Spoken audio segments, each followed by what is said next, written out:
Hey, I'm Jeff Cook from Auburn, Indiana, and I'm here with Dean Kruse. He's kind of the guy that has put Auburn, Indiana on the map. Through the years, he's done a lot in Auburn and kind of helped build Auburn to what it is now. And I want to just kind of talk a little bit, Dean, about kind of how a lot of the stuff developed with like the Auburn Cord Duesenberg Museum and stuff. Tell us a little bit about that. You were one of the first key guys to actually make that museum happen.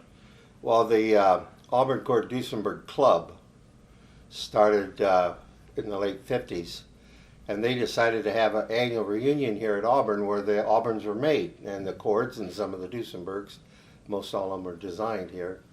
And so the Auburn Cord Duesenberg Club, which had officers all over the country, decided to come here to this little town once a year, and they would come.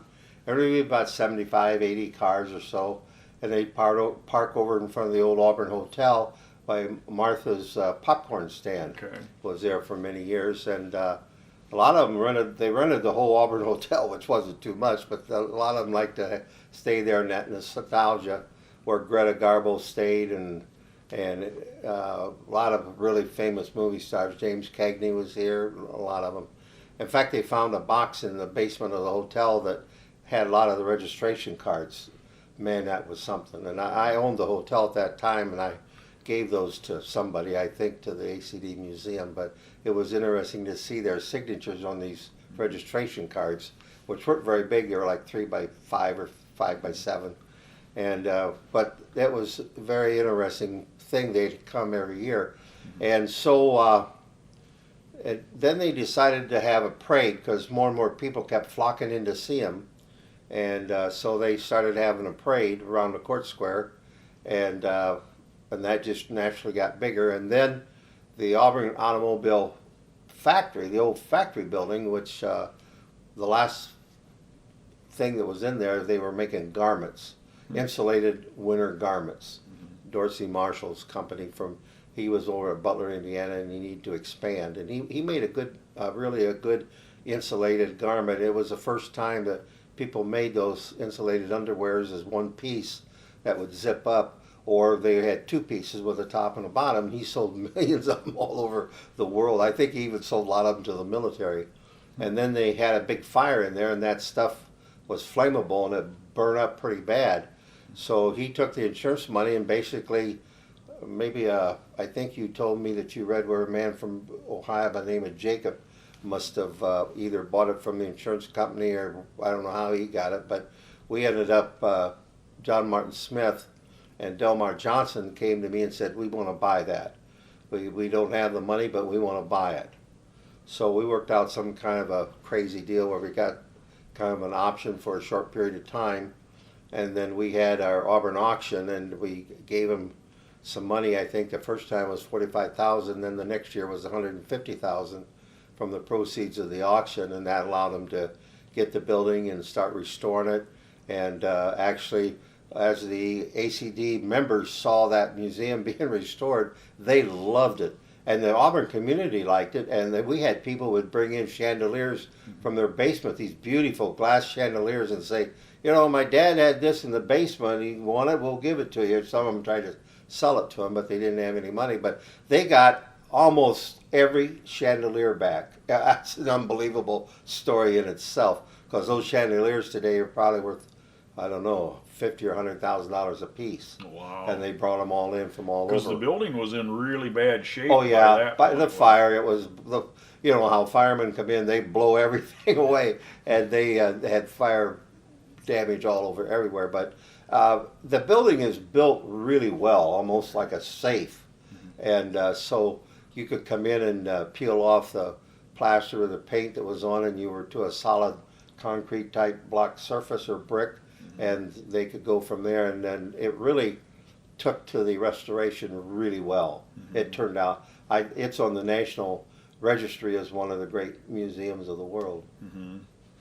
But I just, it's so neat to think that you were one of the ground floor members of that, and helped get that all started. And then yeah, Dell's passed on, and John passed on. My dad's gone, and Merle Beisel and some of the other people that were involved are all dead now.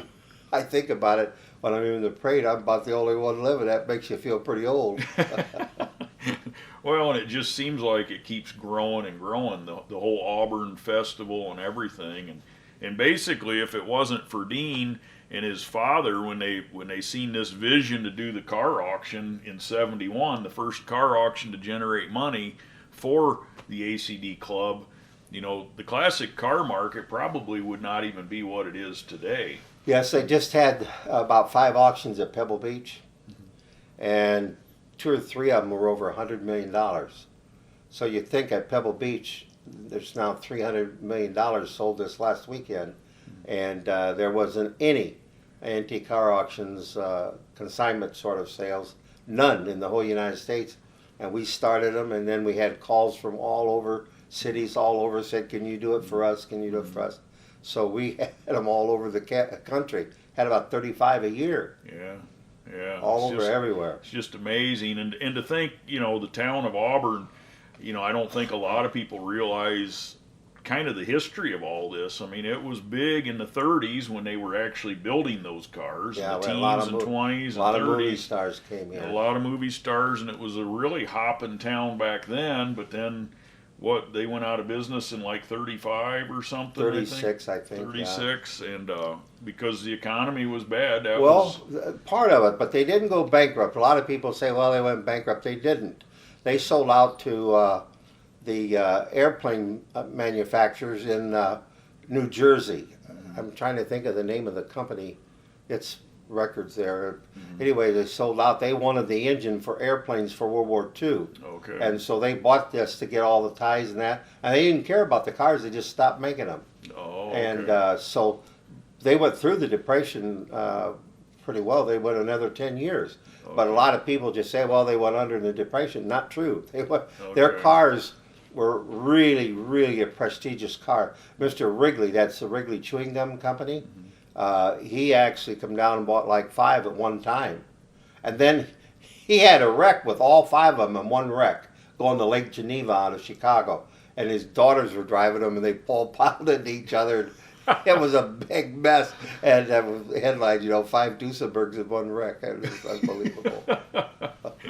So then once the ACD museum was up and running, then tell us about the museum that's behind it. They call it the NATMUS, or the National Automotive and Truck Museum. Yeah. And that was basically all of the same founders all over again, wasn't it? Yep. The same guys, John Martin Smith, I think, got the idea and got Dell on board and got me on board. And then we were able to buy that building. It come up for sale. So we scraped up the money and we bought the building. And then they started restoring that, and now that is a great museum in its own part. It has all kinds of post-war cars after World War II, and they have the International Harvester Scout. They have several of the original type Scouts there, and they may have, if not the last one of the last Scouts ever built there, and one of the first. And they've done a great job. They got a lot of volunteer help. Same thing. John Martin got prisoners there to work on it, and they re-roofed the whole thing. And it's not easy. John put a lot of hours in. Delmar, I did. I mainly helped with getting the money raised, but those guys worked hours, and some days they were about ready to give up, but they kept going. And now that's a real nice museum. Yeah. Nice museum. Yeah, and that's a phenomenal. So then, then later on in your career, you sold out to eBay, and that gave you some little extra money to do your own museum.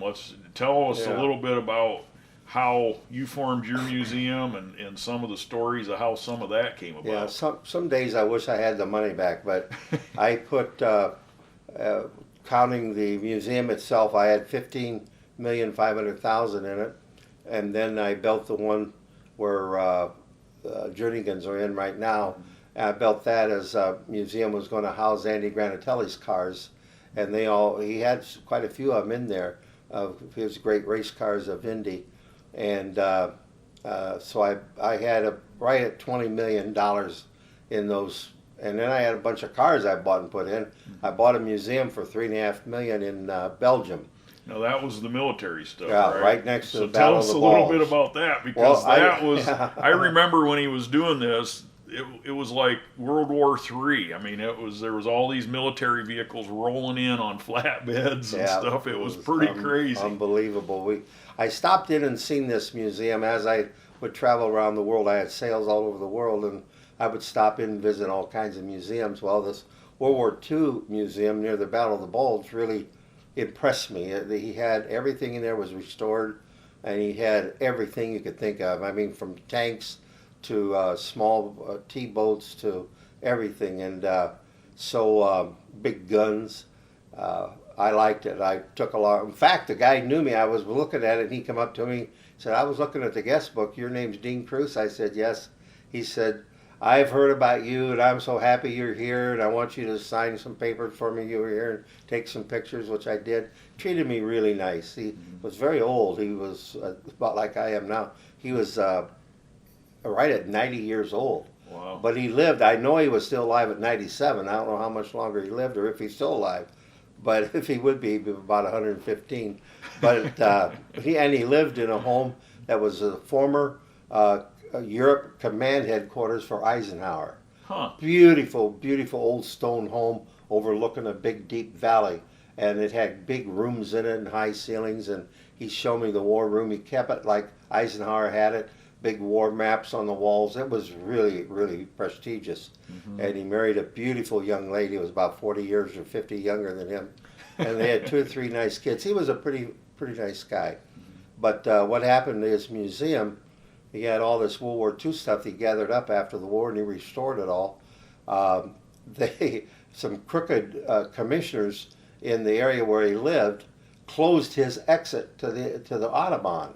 So people couldn't even get off and come to the museum. Huh. So he had to close it. Nobody would come because they'd have to drive a long ways, didn't even know how to get there.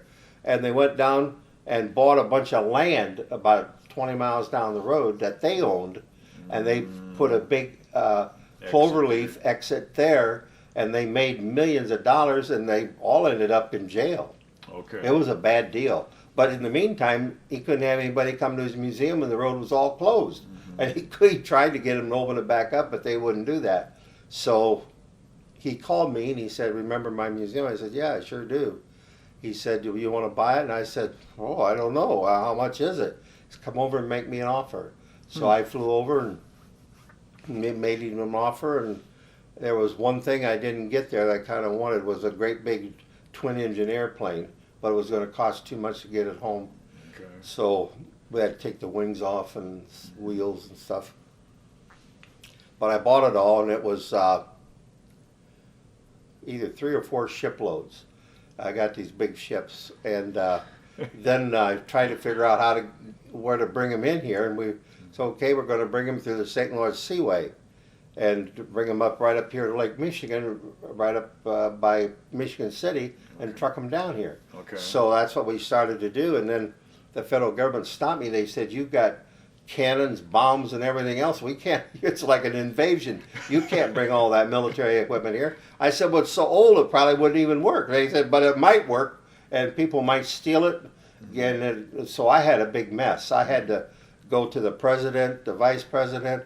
I had to go, well, actually, Coates at that time was ambassador to Germany, and a big car collector from St. Louis. They were some heirs to the beer fortune down there. He was ambassador to Belgium. So those two got on my side, and they started helping. Then I found out, when you dig down in, the bureaucrat that was really in charge with the paperwork was from LaGrange, Indiana. Really? And he was a young guy in Washington, D.C. So I lucked out there. But the ships were coming, and we had no permission to unload them. But finally, when they hit the St. Lawrence Seaway, we finally got permission. Man, that was tough. I never worked so hard in anything in my life. But I finally got permission to bring them in. We had to demilitarize some of them.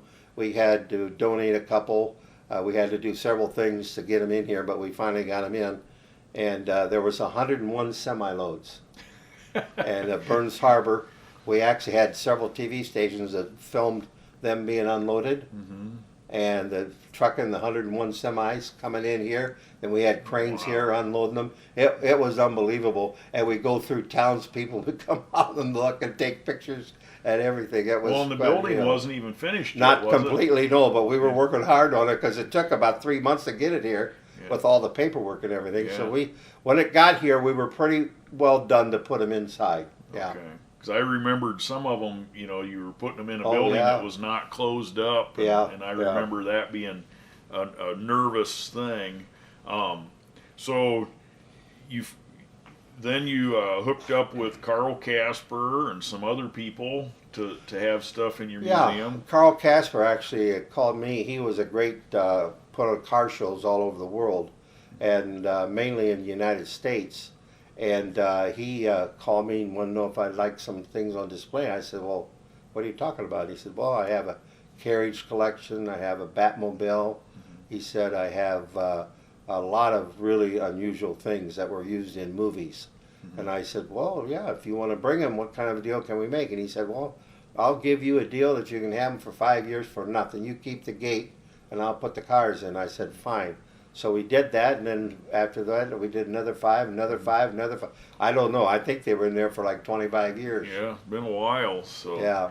And then of course you gave us the opportunity to have the International Monster Truck Museum in there. Yes, So we've always been very fortunate to have the connection with you. Yeah, you were having your annual banquet there, and I remember when you said, what about us having a Hall of Fame of cars or these monster trucks? So we put it together. So it worked out great. Yeah. But so I just, I wanted to kind of tell this story a little bit about how the museums came about in Auburn. I think there's a lot of motels and a lot of things in Auburn that wouldn't be in Auburn if it wasn't for you and John Martin Smith and Dell Johnson and a few other people that were innovative back in the day and seen future in the city of Auburn. Yeah, and well, I found out in my lifetime that antique cars are more appreciated than even artwork, and they are pieces of art. And just for example, this last weekend, just right now, and this is in August, whatever it is, 20th or 22nd of August of 2019. Last weekend in Pebble Beach in Monterey, California, they sold over $300 million worth of antique cars. Think of that. And a lot of those cars, for example, when we first started having our first sale in '71, we would sell a Model A Ford for $16,000, $18,000. And it still sells for $16,000, $18,000, $20,000. Yeah. And a Ferrari Testarossa, we would sell for maybe $1,500, $2,000, $3,000. And today they're $20 million. That is amazing. It is amazing. And what it did is it floated the car market up as an investment opportunity, as an exciting sporting opportunity for people that enjoy driving, that have money, could never buy them any other way. It exploited those and brought them to the marketplace. And the Model Ts and Model As are still 20,000. And these Ferraris now, well, they sold one last weekend for around 40,000. So, I mean, just think of what's happened. And those cars, when we began, the Model A's brought more than them. The Model A Roadster would bring more than an old Ferrari. Yeah, it's just I mean, amazing. I can't believe it. It floated to the top. A true free enterprise system operation. It's really neat. Well, we appreciate sitting down and telling us some of these stories. No problem. And hope you guys enjoy this and check us out and watch some more of our episodes.